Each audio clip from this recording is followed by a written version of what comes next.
Hey guys, Hillary Smith here, and I am so excited to share with you all what I have learned about SPF and sunscreens. I actually learned this last year during the summer, and I was like, how have I been buying sunscreen for this long and I didn't know this about SPF or just in general? Like, I always had this misconception that if I bought, hey brother, how are you? If I bought like the higher the SPF, the better the protection, right? Isn't that kind of what we all think? So we're grabbing like that 100 SPF, the 75 SPF, 50, whatever, and like you're slathering your kids in it or spraying them down and you think, you know, that's good, right? Well, what I learned last year about SPF is 300. You be white. Is that SPF actually has more to do with time. It's not strength. So I know we all think we're grabbing a higher SPF and so therefore it is a higher strength, but it's actually just a higher time. And the funny thing is that the difference between like an SPF 10 and an SPF 100 really isn't that big when you think about like how much time you spend in the water, when you need to reapply, toweling off, swimming, all that stuff. So I'm going to break it down for you, and hopefully I totally don't confuse you because when I first was like trying to figure it out, it was a little confusing to me. So I'm hoping I can break it down and make it simple for you guys. So SPF means time in the sun. It doesn't mean strength. It has nothing to do with the strength of the sunscreen. So for example, I know she needs, our mother loves zinc in her sunscreen, but she always, I love you, Mom. Anyways, I won't out her on live video. She needs to switch over. So for example, okay, say you are someone with fairly fair skin. I have fair skin, but I do tan, so I can spend a little bit more time in the sun. But say you are someone that can spend about 10 minutes. It's an easy number, 10 minutes in the sun, and you are using an SPF 10. So what you do is you take that time that you can spend in the sun before you start burning. That's the important thing. You really don't want to burn. That's the thing we want to avoid. Burning is when we start to cause damage, skin aging, we put ourselves at higher risk for cancer, all that stuff. But spending time in the sun, you guys, our bodies are meant to be in the sun. So kind of start to take note. How long can you spend in the sun before you get pink and you start to burn? So let's say 10 minutes, you're using an SPF 10, multiply those two numbers and you get 100 minutes. So you have 100 minutes of protection. So do a little math. There's 60 minutes in an hour, right? So you get an hour and 40 minutes. Well, most sunscreens give you about 80 minutes of water resistant time. So most of the time you're going to be reapplying before that time runs out anyways, right? But say you're somebody that maybe can spend 30 minutes in the sun. And I think my time is more around 15 or 20 minutes. So, but say you're someone who can spend 30 minutes in the sun before you start to burn. You multiply that SPF 10 by the 30 and you'll get 300 minutes. That's a lot of time in the sun, right? But there's some other factors that play into that. It's not just applying that sunscreen and then you're good to go, right? I know a lot of us, we put it on once and we think we're good, it protects us. There is the factors of water.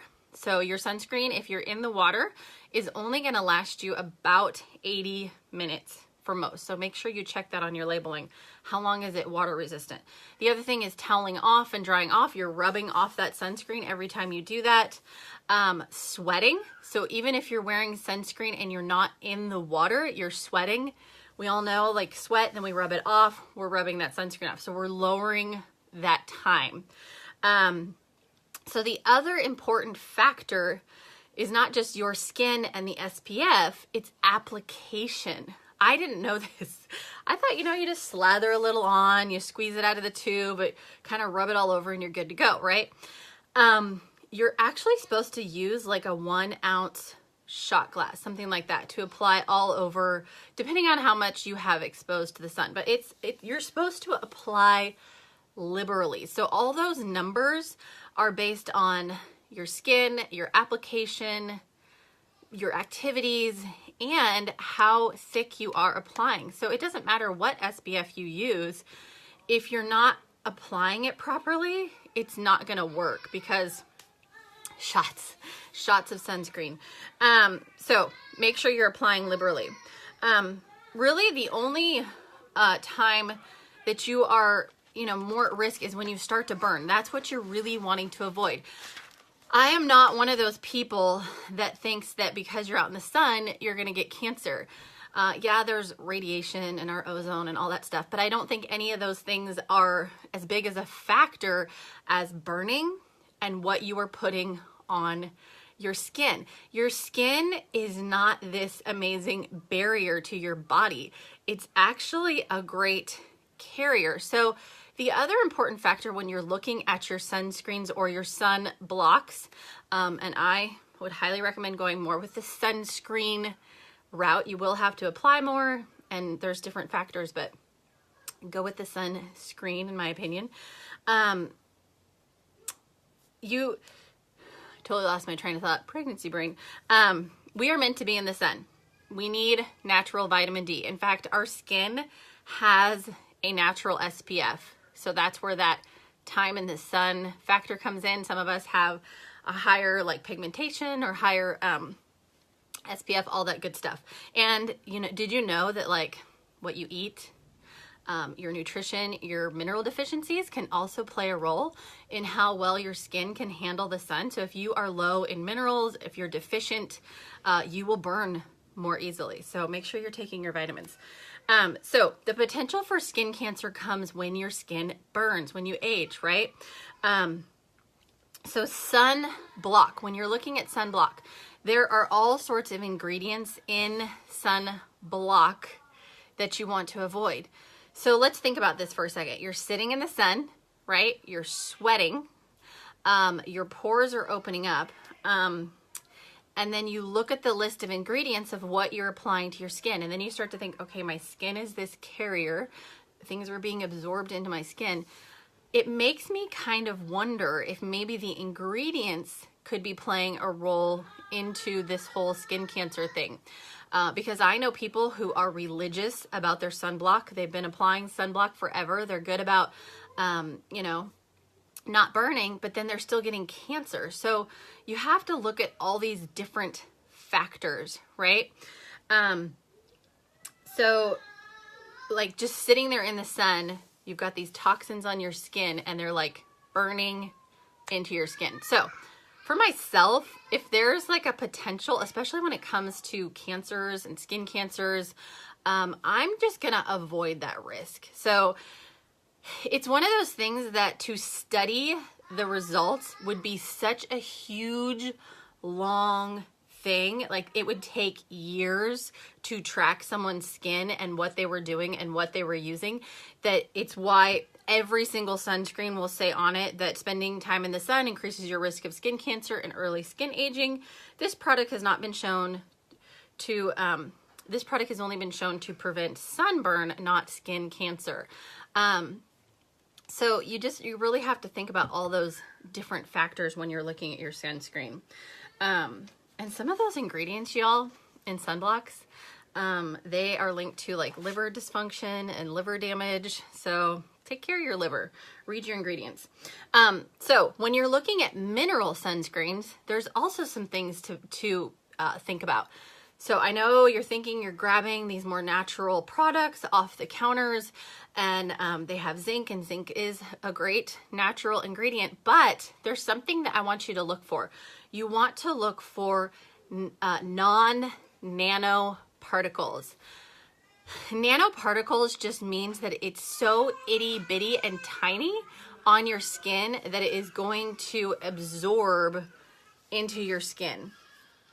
I have a kiddo totally having a meltdown in the background, just so you know. Real life, folks, right? It's summer. we might have to go apply some oils.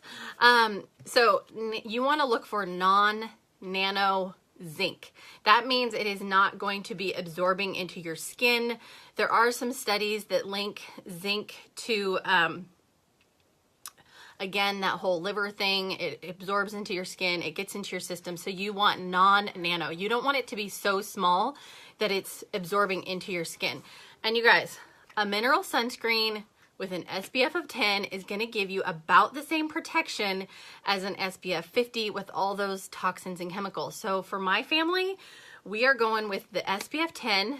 We are going with the mineral sunscreen, and I want to be able to read all my ingredients on my sunscreen. So I'm going to read these to you really quickly because I think this is pretty awesome. Whenever I can find something that I can read every single thing that's on it, I'm like sold. So this has grapeseed oil, which is awesome for your skin, coconut oil, tapioca starch. It has beeswax, vegetable oil, hydrogenated vegetable oil, wax, cocoa butter, tocopherol, which is just vitamin E, jojoba oil. You guys, that stuff is legit for your skin. Helichrysum oil, which is like the eternal flower. It's awesome. It's an amazing oil. Lavender oil, myrrh oil, cistus oil, a name that I cannot pronounce, but it's a natural oil. Cananga oil, carrot seed oil, sunflower oil, calendula flower, chamomile, boswellia resin oil, which is just frankincense, raspberry seed oil, and look up raspberry seed oil. Raspberry seed oil is a natural SPF sunscreen. Awesome stuff. A little pricey, but it's awesome. And then it has some other fruit oils in it. So that's awesome right here. All natural for our skin. When I'm sitting out in the sun or my kids are sitting out in the sun, we're not slathering on all these toxins that could potentially be causing cancer and liver dysfunction soaking into our skin. And we're getting about the same protection because, I don't know about you, but I know we're probably going to have to reapply. So when you're using more natural sunscreens, just make sure that you're reapplying. In fact, you guys, you can totally make your own. If you just go to Amazon, you grab some sweet almond oil, which again has that natural SPF. Same with the raspberry oil, but it's not as economical. So if you want something more economical to slather on your kiddos while you're at the lake, you can literally go buy almond oil, some of that zinc oxide powder, and again, non-nano pharmaceutical grade. Make sure you look for that. And you just take a few little tablespoons of this, put it in this, bam. My friend did this the other day and they were out at the lake and she said it worked awesome and it's super, super, super economical. I also love to have this on hand, but sometimes, you know, large families, we have all the kids, we're reapplying like crazy, right? We don't want to be spending a fortune this summer. So I hope that kind of helps you guys. I just want to recap really quickly the things that you should look for. So SPF, remember, it's more about time and application. So do a little math, figure out how long you can spend in the sun. And then you guys, you really only need like an SPF 10. And you need vitamin D. You really don't want to be putting all these sunblocks and things on your skin and blocking that really good vitamin D. We are designed and meant to be in the sun. It's a good thing. In fact, for people who don't get enough sun, they struggle with moods and all sorts of things. Like our skin wants the sun and we just don't want to burn. Ingredients, read your ingredients, you guys. Look at what is in your sunscreens, even your natural ones. There's things like avobenzone, oxybenzone, octoroline, homosalate, and other things that are not things you want in your sunscreens. Zinc, if it's an ingredient, make sure that it is non-nano particles. You don't want those little zinc particles getting in through your skin pores. And bonus, when you buy more natural sunscreens, it's safer for our environment. There's been some studies about all these sunscreens, sunblocks, with all their ingredients on the surface of our water, what it does to our fish and our marine life. So you get a bonus of taking care of the environment as well. So I hope that kind of helps you guys figure that out a little better. It really helped me to know, like when I'm going and buying sunscreens and protecting our skin over the summer, like what to really look for and what's important. And in the long run, you guys, investing in our skin is huge, especially as women, right? We want to not age. In fact, I will be taking a little of my mineral sunscreen and mixing it with my daily moisturizer just to kind of protect my skin this summer even more because, yeah, I get, when I'm pregnant, I get like funny pigmentations on my skin. So anyways, I hope that helps you guys. Have a great summer. Have fun in the sun today. Have a great Saturday. And I will talk to you again soon. Bye, guys.